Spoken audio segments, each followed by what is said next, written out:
Okay, നമ്മുടെ questions വന്നിട്ടുണ്ട്. നമുക്ക് നോക്കിയാലോ. നോക്കൂ, നിങ്ങളാണ് ആൻസർ പറയേണ്ടത്. ഇത്രയും പഠിച്ചതിൽ നിന്ന് നിങ്ങൾ വേണം ഇനി ആൻസർ പറഞ്ഞു തരാൻ. മൂലകളില്ലാത്ത രൂപം, മൂലകൾ അഥവാ കോണുകളില്ലാത്ത രൂപം എന്നാണ് എൻ്റെ ചോദ്യം. കോണുകളില്ലാത്ത രൂപം ആലോചിച്ച് നോക്കിക്കേ. നമ്മൾ പഠിച്ച രൂപങ്ങളൊക്കെ മനസ്സിൽ വരണം. എന്തൊക്കെയാണ് നമ്മൾ പഠിച്ച രൂപങ്ങൾ? ചതുരമുണ്ട്, സമചതുരമുണ്ട്, ട്രയാങ്കിൾ ഉണ്ട്. ഈ മൂന്നെണ്ണവും പഠിച്ചപ്പോഴും നമ്മൾ പറഞ്ഞു എന്തുണ്ടടാ? കോണുകളുണ്ട് അല്ലെ. എന്നാൽ കോണുകളില്ലാത്ത ഒരു വ്യക്തിയെ മിസ് പഠിപ്പിച്ചു. ഏതാണ് കോണുകളില്ലാത്തത്? വൃത്തമാണ്. വൃത്തം അഥവാ സർക്കിൾ എന്ന് പറയുന്ന വ്യക്തിക്ക് എന്തില്ലടാ? കോണുകളില്ല, അല്ലെങ്കിൽ മൂലകളില്ല. നോക്കൂ, വൃത്തം ഇങ്ങനെയല്ലേ? വൃത്തം ഇങ്ങനെയല്ലേ? ഇതിന്റെ ഒരു മൂല ഇങ്ങ് കാണിച്ചു തരാൻ പറഞ്ഞാൽ നമുക്ക് മൂല വല്ലതും കാണിക്കാൻ പറ്റുമോ? കോണുകൾ വല്ലതും കാണിക്കാൻ പറ്റുമോ? എന്നാൽ ഞാനൊരു സ്ക്വയർ വരച്ചു. ഞാൻ പറയാണ് സ്ക്വയറിന്റെ ഒരു മൂല ഞാൻ കാണിച്ചു തരട്ടെ. ദാണ്ടേ, ദാ കിടക്കുന്നു. അല്ലെങ്കിൽ അടുത്ത മൂല എവിടെ വരും? ദാ കണ്ടോ, നമ്മുടെ വീടിന്റെ കോർണർ അല്ലെ. വീടിന്റെ കോർണർ എല്ലാം എന്താണ്? ആ സ്ക്വയർ കൊണ്ട് നിർമ്മിച്ചിരിക്കുന്നതിനെല്ലാം വീടിന് എന്തുണ്ട്? കോർണറുകളുണ്ട്. എന്നാൽ നമ്മൾ സർക്കിൾ ആയിട്ടുള്ളൊരു ബിൽഡിങ്ങിനകത്ത് കയറിയാൽ അതിന് കോണുകളുണ്ടോ? ഇല്ല. അപ്പൊ എന്താണ്? കോണുകൾ അഥവാ മൂലകളില്ലാത്ത രൂപം ഏതാണെന്ന് ചോദിച്ചാൽ അത് വൃത്തമാണെന്ന് പറയണം, സർക്കിൾ. ഓക്കെ, ഇനി സിമ്പിൾ ക്വസ്റ്റ്യൻ. ഒരു സമചതുരത്തിന്, കേട്ടോണം, ഒരു സമചതുരം അഥവാ സ്ക്വയർ, ഒരു സമചതുരത്തിന് തുല്യ നീളമുള്ള എത്ര വശങ്ങളുണ്ടെന്നാണ് ചോദ്യം. ഒരു സമചതുരത്തിന് തുല്യ നീളമുള്ള എത്ര വശങ്ങളുണ്ട്? പെട്ടെന്ന് പറഞ്ഞേ. ഒരു സമചതുരത്തിന് എത്ര വശങ്ങളുണ്ട്? 4 വശമുണ്ട്. ആ 4 വശത്തിൽ 4 എണ്ണവും തുല്യമല്ലേ മിസ്സേ? അതേ, 4 തുല്യ വശങ്ങളാണ് സമചതുരത്തിനുള്ളത്. ഒരു സമചതുരത്തിന് തുല്യ നീളമുള്ള 4 വശങ്ങളാണ് മക്കളെ ഉള്ളത്. ഓക്കെ ആണല്ലോടാ? അടുത്ത ചോദ്യം നോക്കിക്കോ. ഒരു സമചതുര കട്ടയ്ക്ക് ആകെ എത്ര മുഖങ്ങളുണ്ട്? നമുക്ക് നമ്മുടെ പ്രീവിയസ് ഒരു ചിത്രം എടുത്ത് നോക്കിയാലോ. നിങ്ങൾ തന്നെ എണ്ണി പറയണം. നോക്കൂ, ഇതെന്റെ സമചതുര കട്ടയാണ്. ഇതിന് എത്ര മുഖങ്ങളുണ്ട്, എത്ര ഫേസസ് ഉണ്ടെന്നാണ് ചോദ്യം. നോക്കൂ, എത്രയുണ്ട്? ഇതൊന്നാണ് അല്ലെ, 1, അടുത്തത് 2, അടുത്തത് 3. ഇത്രയല്ലേ നമുക്ക് കാണാൻ പറ്റുന്നുള്ളൂ. ബാക്കിയൊക്കെ എവിടെ? ഇതിന് ഓപ്പോസിറ്റ് അടിയിൽ ഒരെണ്ണം ഉണ്ട് അല്ലെ, അപ്പൊ അവിടെ ഒരെണ്ണം 4. ഇനി ഇതിന് തൊട്ട് ഓപ്പോസിറ്റ് അപ്പുറത്തെ സൈഡില് 5, ഇങ്ങനെ. ഇതിന് ഓപ്പോസിറ്റ് ഇപ്പുറത്ത് 6. നിങ്ങൾ ഏണിയും പാമ്പും കളിക്കുന്നവരല്ലേ അല്ലേ? സ്നേക്ക് ആൻഡ് ലാഡർ അല്ലെങ്കിൽ ലൂഡോ കളിക്കുന്നവരല്ലേ? അപ്പൊ നമ്മളിങ്ങനെ ഫോണിലല്ല, അല്ലാണ്ട് നമ്മൾ ലൂഡോയും സ്നേക്ക് ആൻഡ് ലാഡറും ഒക്കെ കളിക്കുന്നവരില്ലേ? ഇങ്ങനെ ഡൈസ് എന്ന് പറയുന്ന ഒരു സാധനം ഇങ്ങനെ കുലുക്കി കുലുക്കി ഇങ്ങനെ ഇട്ടിട്ട് നമ്മൾ കളിക്കാറുണ്ട് അല്ലെ? ആ ഡൈസ് ഉണ്ടല്ലോ, അതൊരു ചെറിയ സമചതുര കട്ടയാണ്. ഡൈസിൽ എത്ര വരെ നമ്പേഴ്സ് ഉണ്ട്? 1, 2, 3, 4, 5 and 6 നമ്പേഴ്സ് ഉണ്ട്. അപ്പോ 6 നമ്പേഴ്സ് എഴുതണമെങ്കിൽ അതിന് എത്ര ഫേസസ് വേണം? 6 ഫേസസ് വേണം. അപ്പൊ ഒരു സമചതുര കട്ടയ്ക്ക് എത്ര മുഖങ്ങളുണ്ട് മക്കളെ? 6 മുഖങ്ങൾ. 6 മുഖങ്ങൾ. ഓക്കെ, ഒരു സമചതുര കട്ടയ്ക്ക് 6 മുഖങ്ങളാണുള്ളതെന്ന് ഓർത്തു വെക്കുക. ക്ലിയർ ആണോ? ഓക്കെ അല്ലേ? അപ്പൊ അടുത്ത ചോദ്യത്തിലേക്ക് പോവാം. നമ്മൾ പറഞ്ഞതാണ് ഐസ്ക്രീം കോണിന്റെ ആകൃതി എന്ത്? ഇംഗ്ലീഷുകാർക്ക് ഉത്തരം കിട്ടി, കോണാണ് അല്ലെ. അതിന്റെ മലയാളം എന്തായിരുന്നു? ഒന്ന് ആലോചിച്ച് നോക്കിക്കേ. ഇനി നിങ്ങളതാ, വൃത്തസ്തംഭമാണോ വൃത്തസ്തൂപികയാണോ? വൃത്തസ്തംഭമാണോ വൃത്തസ്തൂപികയാണോ? സ്തംഭം. നിങ്ങൾ ഇങ്ങനെ ചിന്തിച്ചാൽ മതി. സ്തംഭം എന്ന് പറഞ്ഞാൽ എന്തോ വലിയ കനമുള്ള സാധനമാണ് അല്ലെ. എന്നാൽ നമ്മുടെ കോണെന്ന് പറയുന്നത് വളരെ ലൈറ്റ് വെയിറ്റ് ആയിട്ടുള്ള, നമുക്ക് പെട്ടെന്ന് എടുത്ത് ഇങ്ങനെ ഉപയോഗിക്കാൻ പറ്റുന്ന സാധനം അല്ലേ. അപ്പൊ വൃത്തസ്തൂപിക. വൃത്തസ്തംഭമല്ല, വൃത്തസ്തൂപിക. ഓക്കെ, അപ്പൊ എന്താണ് ഐസ്ക്രീം കോണിന്റെ ആകൃതി? വൃത്തസ്തൂപിക. ഓക്കെ, വൃത്തസ്തൂപിക. ഒരു കോൺ വരച്ചേക്കാം, കണ്ടോ? ഇതാണ് നമ്മുടെ വൃത്തസ്തൂപിക അഥവാ കോൺ. ഇത് നമ്മുടെ ഐസ്ക്രീമിന്റെ കോൺ. യഥാർത്ഥത്തിൽ നമ്മുടെ കോൺ തിരിച്ച് ഞാൻ വെക്കുന്നു, കണ്ടോ? വൃത്തസ്തൂപിക. ക്ലിയർ ആണോ മക്കളെ? ഓക്കെ അല്ലേ? അടുത്ത ചോദ്യം.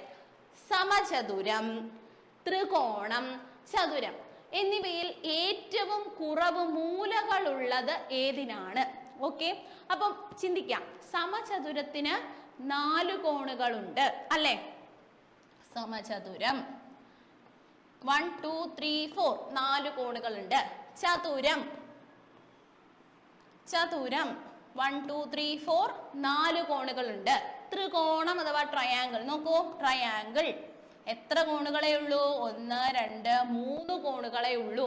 അപ്പൊ തന്നിട്ടുള്ളവയിൽ ഏറ്റവും കുറവ് മൂലകൾ അഥവാ കോണുകൾ ഉള്ളത് ഏതാണെന്ന് ചോദിച്ചാൽ അത് ട്രയാങ്കിൾ. അടുത്ത ചോദ്യം എന്ന് പറയുന്നത്, ഒരു സമചതുര കട്ടയിൽ എത്ര സമചതുരങ്ങളുണ്ട്? ഓക്കെ, അപ്പൊ നമ്മൾ നേരത്തെ നോക്കിയായിരുന്നു ഒരു സമചതുര കട്ടയിൽ എത്ര ഫേസസ്, വശങ്ങൾ അല്ലെങ്കിൽ മുഖങ്ങൾ ഉണ്ടെന്ന് നമ്മൾ ചോദിച്ചപ്പോൾ ഉത്തരം എത്രയായിരുന്നു? 6 ആണ്. എങ്കിൽ നോക്കിക്കേ, ഒരു സമചതുര കട്ടയിൽ എത്ര സമചതുരങ്ങളുണ്ട്? നിങ്ങളൊന്ന് ചിന്തിച്ചു നോക്കിക്കേ. 6 മുഖങ്ങൾ ഉണ്ട് അതിനല്ലേ? ഓരോ മുഖവും എന്ത് ഷേപ്പാണ്? സമചതുര ഷേപ്പാണ്, സ്ക്വയർ ഷേപ്പാണ്. അപ്പോ ഉത്തരം എത്ര വരും മക്കളെ ഇവിടെ? 6 ആണ് കേട്ടോ. 6 സമചതുരങ്ങൾ ചേർന്നാണ് ഒരു സമചതുര കട്ട ഉണ്ടാവുന്നത്. നിങ്ങൾ ഉദാഹരണമായിട്ട് ഡൈസ് ആണ് നോക്കേണ്ടത് കേട്ടോ. നമ്മൾ ഉപയോഗിക്കുന്ന ഡൈസ് ഇല്ലേ, ആ ഡൈസിന് എത്ര വശങ്ങളുണ്ട്? 6 വശങ്ങളുണ്ട്. ആ 6 വശവും എന്ത് തന്നെയാണ്? സമചതുരം തന്നെയാണ്. ഓക്കെ ആണല്ലോ. ഇനി ഇത് നമ്മൾ ഇപ്പൊ ഡിസ്കസ് ചെയ്തങ്ങോട്ട് നിർത്തിയതേ ഉള്ളൂ. ഏത് ത്രിമാന രൂപത്തിനാണ് പരന്ന മുഖമില്ലാത്തത്? അല്ലെ, ത്രിമാന രൂപം എന്ന് പറഞ്ഞാൽ 3D ഷേപ്പ് ആണെന്ന് ഓർക്കുക. ഏത് 3D ഷേപ്പിനാണ് എന്തില്ലാത്തത്? പരന്ന മുഖമില്ലാത്തത്. നിങ്ങളൊന്ന് ആലോചിച്ച് നോക്കിയേ. നമ്മൾ കുറെ 3D ഷേപ്സ് പഠിച്ചു അല്ലെ? എന്തൊക്കെയായിരുന്നു നമ്മൾ പഠിച്ചത്? വൃത്തസ്തംഭം പഠിച്ചു, വൃത്തസ്തൂപിക പഠിച്ചു, അർദ്ധഗോളം പഠിച്ചു, പിന്നെ അർദ്ധഗോളം പഠിച്ചു, അതുപോലെ നമ്മുടെ സമചതുര കട്ട പഠിച്ചു, അങ്ങനെ കുറെ പഠിച്ചു അല്ലെ? അതിൽ പരന്ന മുഖമില്ലാത്ത ഒരു രൂപത്തെ പറ്റി ഞാൻ പറഞ്ഞു അല്ലെ? അങ്ങ് മൂലയ്ക്ക് മാറി നിന്ന രൂപം ഏതായിരുന്നു? ഗോളം അല്ലെ? ഗോളത്തിനാണ് മക്കളെ പരന്ന മുഖമില്ലാത്തത്. ഗോളമാണ്. ഓക്കെ, ഗോളം അഥവാ സ്ഫിയർ എന്ന് നമ്മൾ പറയുന്നു. ഓക്കെ, അപ്പൊ ക്ലിയർ ആയല്ലോ. അപ്പൊ ഇതുകൊണ്ടാണ് മിസ് പറഞ്ഞത് ആദ്യം തൊട്ടേ നമ്മൾ ബേസ് ആയിട്ട് പഠിച്ചു വന്നാലേ നമുക്ക് ആൻസർ ചെയ്യാൻ പറ്റുള്ളൂ. ക്ലിയർ ആണോ? ഇനി നമുക്ക് അടുത്ത ചോദ്യത്തിലേക്ക് പോയാലോ? 3 വശങ്ങളും, ഇപ്പൊ നിങ്ങൾ ആൻസർ പറയും. സിമ്പിൾ. 3 വശങ്ങൾ എന്ന് കേൾക്കുമ്പോൾ തന്നെ നമുക്കറിയാം അല്ലെ? 3 വശങ്ങളും 3 മൂലകളുമുള്ള രൂപം ഏത് എന്ന് ചോദിച്ചാൽ എന്റെ മക്കൾ എന്ത് പറയും? ട്രയാങ്കിൾ ആണ് മിസ് എന്ന് പറയണം. ട്രയാങ്കിൾ അഥവാ ത്രികോണം അല്ലെ? 3 വശങ്ങളും 3 കോണുകൾ അല്ലെങ്കിൽ മൂലകൾ ഉള്ളതാണ് ട്രയാങ്കിൾ അഥവാ ത്രികോണം. ഓക്കെ, ഓക്കെ ആണോടാ? നോക്കൂ, ഇതാണ് ട്രയാങ്കിൾ. ക്ലിയർ ആണോ? അടുത്ത, ഒരു സമചതുരത്തിന് അല്ലെ, ഒരു സമചതുരത്തിന് എത്ര തുല്യവശങ്ങളുണ്ട്? നമ്മൾ നേരത്തെ കണ്ടുപിടിച്ച ചോദ്യം തന്നെയാണ്, നമ്മൾ ചെയ്ത ചോദ്യമാണ്. ഒരു സമചതുരത്തിന് എത്ര തുല്യവശങ്ങളുണ്ട്? 4 തുല്യവശങ്ങളാണുള്ളത്. ഒരു സമചതുരത്തിന് 4 തുല്യവശങ്ങളാണുള്ളത്. ഓക്കെ, അടുത്ത ചോദ്യം നോക്കിയാലോ? ഇനി നിങ്ങൾ പറഞ്ഞേ, ഭൂമിയുടെ ആകൃതി എന്ത്? ഭൂമിയുടെ ആകൃതി എന്താണെന്നൊന്ന് ആലോചിച്ച് നോക്കിക്കേ. നമ്മൾ പഠിച്ച രൂപങ്ങളിൽ ഏതാണ് ഭൂമിയുടെ ആകൃതിയായിട്ട് പറയാൻ പറ്റുന്നത്? ഗോളം അല്ലെ? ഭൂമി എന്താണ്? ഭൂഗോളം എന്നല്ലേ നമ്മൾ പറയുന്നത്. നമ്മുടെ സ്കൂളിലെ ടീച്ചേഴ്സിന്റെ ഒക്കെ സ്റ്റാഫ് റൂമിൽ ചെല്ലുമ്പോൾ ഭൂമിയുടെ ഒരു മിനിയേച്ചർ അവരിങ്ങനെ ഗ്ലോബ് ആക്കി വെച്ചിട്ടുണ്ട് അല്ലെ? ആ ഗ്ലോബിന്റെ രൂപം എന്താണെടാ? ഒരു ഗോളമാണ്, ഗോളം അല്ലെ? എന്നാൽ എന്റെ മക്കൾക്കൊക്കെ അറിയാം ഭൂമിയുടെ ഷേപ്പ് യഥാർത്ഥത്തിൽ ഗോളമാണോ? അല്ല. നിങ്ങൾക്ക് 3ാം ക്ലാസ്സിൽ പഠിക്കാനുണ്ടായിരുന്നല്ലോ. എന്താണ് ഭൂമിയുടെ ഷേപ്പ്? ഗോളം അഥവാ സ്ഫിയർ എന്ന് പറയും. പക്ഷെ യഥാർത്ഥത്തിൽ ഭൂമിയുടെ ഷേപ്പ് എന്താണ്? ജിയോയിഡ് ആണ് എന്ന് നിങ്ങൾ പഠിച്ചിട്ടുണ്ട് അല്ലെ? ജിയോയിഡ് അല്ലെ? ജിയോയിഡ് ആണ് ഭൂമിയുടെ ഷേപ്പ് എന്ന് നിങ്ങൾക്ക് അറിയാം. എന്നാലും നമ്മൾ ഇവിടെ പഠിച്ച ഷേപ്പുകളിൽ ഏതാണ്? ഗോളമായിട്ടാണ് നമുക്ക് എഴുതാൻ പറ്റുക. ഓക്കെ, ഓക്കെ ആണല്ലോ. ഇനി നമുക്ക് അടുത്ത ചോദ്യം നോക്കാം. ഓക്കെ മക്കളെ, അപ്പൊ നമുക്ക് അടുത്ത ചോദ്യത്തിലേക്ക് പോയാലോ? നോക്കിക്കോ. 10ാമത്തെ ചോദ്യം എന്താണ്?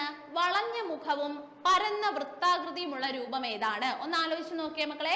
വളഞ്ഞ മുഖം അല്ലെ? കർവ് ചെയ്ത് വെച്ചിരിക്കുന്ന ഒരു മുഖവും വേണം, പരന്ന വൃത്താകൃതിയും വേണം. അപ്പൊ അടിയില് പരന്ന വൃത്താകൃതി ഉണ്ട്, ദെൻ മുകളിൽ ഇങ്ങനെ വളച്ച് വെച്ചിരിക്കുന്ന അല്ലെ, വളഞ്ഞു വന്നിട്ടുള്ള ഒരു രൂപവും ഉണ്ട്. അത് ഏതാണ്? കോൺ ഷേപ്പ് ആണല്ലേ? നമ്മളിങ്ങനെ പേപ്പർ കൊണ്ട് കോൺ ഷേപ്പ് ഉണ്ടാക്കില്ലേടാ?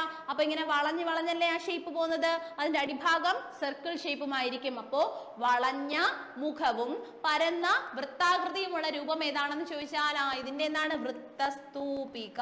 ഓക്കെ, വൃത്തസ്തൂപികയാണ്. അതായത് കോണാണ് കേട്ടോ, ഓർത്തു വെച്ചോളണേ. വൃത്തസ്തൂപിക, വൃത്തസ്തൂപിക അഥവാ കോണാണ് കേട്ടോ. ഓക്കെ, ക്ലിയർ ആയല്ലോ. അപ്പൊ ഇതാണ് നമ്മുടെ 10ാമത്തെ ചോദ്യം. ഇനി നമുക്ക് അടുത്ത ചോദ്യം നോക്കിയാലോ?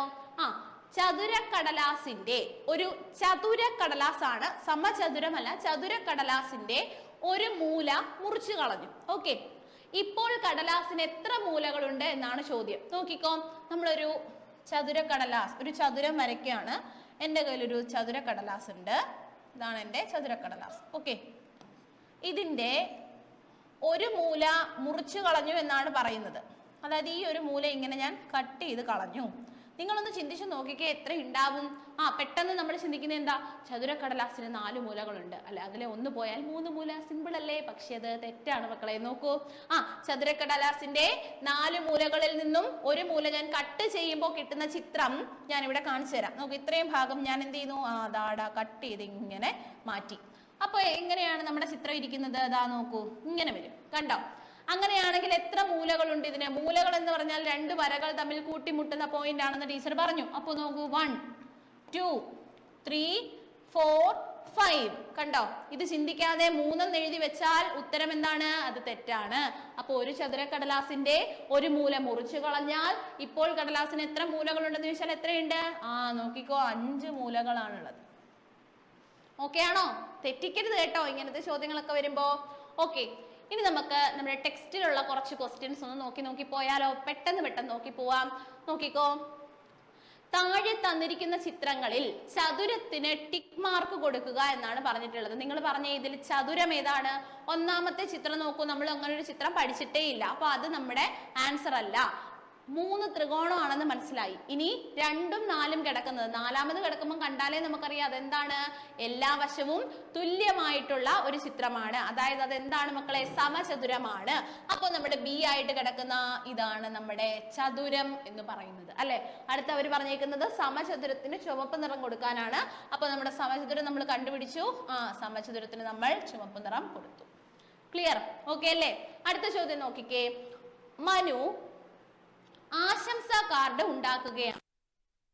വശത്തിന്റെ നീളം 8 സെന്റിമീറ്റർ വീതം വരുന്ന ഒരു സമചതുര കാർഡിന്റെ 4 വശത്തും കമ്പിളി നൂൽ ഒട്ടിച്ചു. അപ്പൊ ഒരു ക്വസ്റ്റ്യൻ വായിക്കുമ്പോൾ നമ്മൾ ശ്രദ്ധിക്കേണ്ടുന്ന കാര്യങ്ങൾ: 1, വശത്തിന്റെ നീളം 8 സെന്റിമീറ്റർ. ആ കാർഡിന്റെ രൂപം സമചതുരമാണ്. ആ കാർഡിന്റെ 4 വശത്തും കമ്പിളി നൂലാണ് ആരൊട്ടിച്ചത്? മനു ഒട്ടിച്ചിട്ടുള്ളതെങ്കിൽ എത്ര സെന്റിമീറ്റർ നീളമുള്ള നൂലാണ് മനു ഉപയോഗിച്ചത്? ഒന്ന് ആലോചിച്ച് നോക്കിക്കേ. ഒരു സമചതുര കാർഡാണുള്ളത്. അതിന്റെ ഒരു വശത്തിന്റെ നീളം 8 സെന്റിമീറ്റർ ആണ്. അങ്ങനെ മനു 4 വശത്തും കമ്പിളി നൂൽ ഒട്ടിച്ചിട്ടുണ്ടെങ്കിൽ 8 8 8 8 4 പ്രാവശ്യം അവൻ 8 സെന്റിമീറ്റർ നീളമുള്ളത് ഇങ്ങനെ അല്ലെ 4 തവണ 8 എടുത്തിട്ടുണ്ട്. അപ്പൊ എത്രയാണത്? 4 × 8 അല്ലെ. എത്ര വരുമെടാ? 4 × 8 32 സെന്റിമീറ്റർ. കിട്ടിയോ? അപ്പോ മനു ഒരു വശത്തിന്റെ നീളം അല്ലെങ്കിൽ മനു ഉപയോഗിച്ച കാർഡിന്റെ ഷേപ്പ് എന്താണ്? ആകൃതി എന്താണ്? സമചതുര കാർഡാണ്. ഇനി ഒരു വശത്തിന്റെ നീളം എത്രയാണ്? 8 സെന്റിമീറ്റർ ആണ്. അങ്ങനെയെങ്കിൽ 4 വശത്തും അവൻ കമ്പിളി നൂൽ ഉപയോഗിച്ചു. സമചതുരത്തിന്റെ പ്രത്യേകത 4 വശങ്ങളും തുല്യമാണ്. അതുകൊണ്ട് 8 8 8 8 മൊത്തം 4 8 ഉണ്ടല്ലേ. അപ്പൊ 4 × 8 എത്രയാണ്? 32 സെന്റിമീറ്റർ ആണ് ആകെ എടുത്ത നൂലിന്റെ നീളം എന്ന് പറയുന്നത്. ക്ലിയർ അല്ലേടാ? അപ്പൊ അടുത്ത ചോദ്യത്തിലേക്ക് പോവാം. നോക്കൂ, ചതുര കാർഡ് ഉപയോഗിച്ച് നോട്ട്ബുക്കിൽ ചതുരം വരയ്ക്കാനാണ് പറയുന്നത്.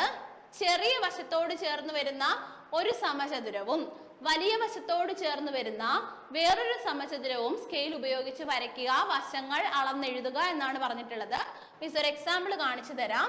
നോക്കൂ, ഞാനൊരു ചതുരം വരയ്ക്കുന്നു, വെറുതെ ഒരു ചതുരം വരയ്ക്കുന്നു. അതിന്റെ 8 സെന്റിമീറ്റർ ആണെന്ന് വിചാരിക്കുക. അപ്പൊ ഇതെന്തായിരിക്കും? 8 ആയിരിക്കും. കാരണം ഓപ്പോസിറ്റ് സൈഡ്സ് ആണല്ലോ അല്ലെ. എതിർവശങ്ങൾ എന്താണ്? തുല്യമാണ്. ഇത് 3 സെന്റിമീറ്റർ ആണെങ്കിൽ ഇവിടെയും 3 സെന്റിമീറ്റർ വരും. ഇനി അവർ പറഞ്ഞിട്ടുള്ളത് ഈ 2 വശങ്ങൾ നീളം എടുത്തുകൊണ്ട് ഒരു സമചതുരം വരയ്ക്കാം. ഇത്രയേ ഉള്ളൂ. നോക്കൂ, ഇവിടുന്ന് ഇങ്ങോട്ട് 3 സെന്റിമീറ്റർ, ഇവിടുന്ന് 3, ഇവിടുന്ന് 3. കണ്ടോ? അത് 3 സെന്റിമീറ്റർ വശമുള്ള ഒരു സമചതുരമായി മാറും. ഇവിടെയോ 8 സെന്റിമീറ്റർ എടുത്ത് താഴേക്ക് 8 സെന്റിമീറ്റർ, ഇങ്ങോട്ടേക്ക് 8 സെന്റിമീറ്റർ, ഇവിടെ നിന്ന് ഇങ്ങോട്ടേക്ക് 8 സെന്റിമീറ്റർ, 8 സെന്റിമീറ്റർ വശമുള്ള ഒരു സമചതുരവും ഉണ്ടായി തീരും. ഓക്കെ ആണോ മക്കളെ? ക്ലിയർ അല്ലേ? സിമ്പിൾ ചോദ്യങ്ങളാണ്. സ്കെയിൽ ഉപയോഗിച്ചിട്ട് എന്ത് ചെയ്യാൻ നോക്കുക? പരമാവധി സ്കെയിൽ ഉപയോഗിച്ച് വൃത്തിയായിട്ട് വരയ്ക്കാൻ ശ്രമിക്കുക കേട്ടോ. സ്കെയിലും പെൻസിലുമാണ് നല്ല രീതിയിൽ ഉപയോഗിച്ച് വരയ്ക്കുന്നത്. പെന്നൊന്നും ഉപയോഗിക്കരുതേ.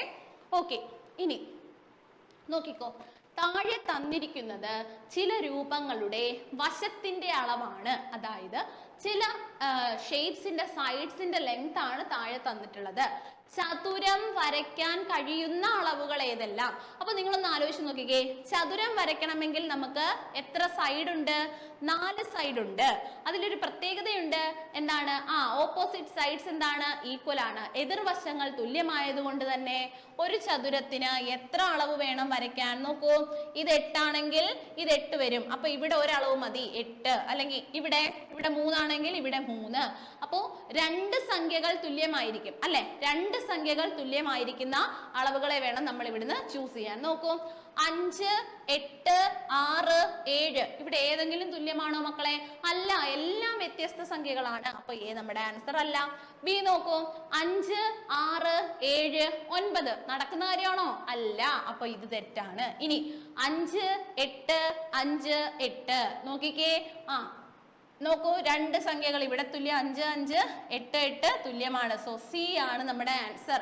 ഡിയുടെ പ്രശ്നം എന്താ നോക്കൂ, 8, 8, 5, 8 3 വശവും ഒരുപോലെ വന്നു. അങ്ങനെ വരാൻ പാടുണ്ടോ? ഇല്ല. 2 വശങ്ങൾക്ക് ഒരേ അളവ് വരാം. അപ്പോ ഡിയും നമ്മുടെ ആൻസർ അല്ല എന്നർത്ഥം. ക്ലിയർ അല്ലേ മക്കളെ? ഓക്കെ അല്ലേടാ? അടുത്ത ചോദ്യം നോക്കിക്കോ. താഴെ തന്നിരിക്കുന്ന അളവുകളിൽ സമചതുരം വരയ്ക്കാൻ കഴിയാത്തത് ഏത്? കഴിയുന്നത് ഏതെന്നല്ല, കഴിയാത്തത് ഏത് നോക്കാം. അപ്പോ നമുക്ക് വശത്തിന്റെ നീളം 8 വീതം, അതായത് വശത്തിന്റെ നീളം 8 ആണ്. വശത്തിന്റെ നീളം 8 വീതം എന്ന് പറഞ്ഞാൽ 4 വശത്തിന്റെയും നീളം 8 ആണ്. അപ്പൊ നമുക്ക് എന്ത് ചെയ്യാം? എ എന്ന് പറയുന്നത് ശരിയായിട്ടുള്ള ആൻസർ ആണ്, നമുക്ക് വരയ്ക്കാൻ പറ്റുന്നതാണ്. ബി നോക്കിക്കേ, 5, 5, 5, 5 അതായത് 4 വശത്തിന്റെയും നീളം എന്താണ്? 5 സെന്റിമീറ്റർ വെച്ചിട്ടാണ്. സോ ബിയും നമുക്ക് വരയ്ക്കാൻ പറ്റും. സി നോക്കിക്കോടാ, 4 വശവും 6 വീതമാണ്. 4 വശവും 6 സെന്റിമീറ്റർ വീതം. അപ്പൊ അതും നമുക്ക് വരയ്ക്കാൻ പറ്റും. എന്നാൽ നിങ്ങൾ ഡി എന്ന് പറയുന്ന ഓപ്ഷൻ ഒന്ന് നോക്കിക്കേ. എന്താ കുഴപ്പം? 5, 5, 6, 6 അത് സമചതുരമാണോ? അല്ല. അത് വേണമെങ്കിൽ നമുക്ക് ചതുരമേ വരയ്ക്കാൻ പറ്റൂ, സമചതുരം വരയ്ക്കാൻ പറ്റില്ല. സോ നമുക്ക് വരയ്ക്കാൻ പറ്റാത്തത് ഏതാണെന്ന് ചോദിച്ചാൽ അത് ഓപ്ഷൻ ഡി ആണ്. ഓക്കെ ആണോ? ഇങ്ങനെയാണ് നമ്മൾ ഓരോ കണക്ക് കിട്ടുമ്പം എന്താണ് ശ്രദ്ധിച്ച് വായിച്ച് ചെയ്യണം കേട്ടോ. ഓക്കെ, ഈ 6ാമത്തെ ക്വസ്റ്റ്യൻ നോക്കിയേ. ഈ സ്ലൈഡിൽ ലാസ്റ്റ് ക്വസ്റ്റ്യൻ എന്താ പറഞ്ഞിട്ടുള്ളത്? നോക്കൂ, ഒരു പാറ്റേൺ തന്നിട്ടുണ്ട് കണ്ടോ. ആ പാറ്റേൺ ഞാനൊന്ന് വരയ്ക്കാം. ഇവിടെ ഒരു ചതുരം ഉണ്ട്, അതിന്റെ മുകൾ ഭാഗത്തൊരു സ്ക്വയർ ഉണ്ട്. ഇനി അടുത്ത ചിത്രത്തിൽ മറ്റൊരു ചതുരം, ആ മുകളിലിരുന്ന സ്ക്വയർ താഴെ വന്നു കണ്ടോ. ഇനിയോ അടുത്ത ചിത്രത്തിൽ ആ ചതുരം അതുപോലെയുണ്ട്, ഈ വശത്തിരുന്ന സ്ക്വയർ ഇപ്പുറത്തേക്ക് വന്നു. ഇനി അപ്പോൾ ലാസ്റ്റ് വൺ എന്ത് വരും? കണ്ടോ, ഇവിടുന്ന് ഇങ്ങോട്ടേക്ക് ചാടി, ഇവിടുന്ന് ഇങ്ങോട്ടേക്ക് ചാടി. ഇനി ഇവിടുന്ന് എങ്ങോട്ട് ചാടണം?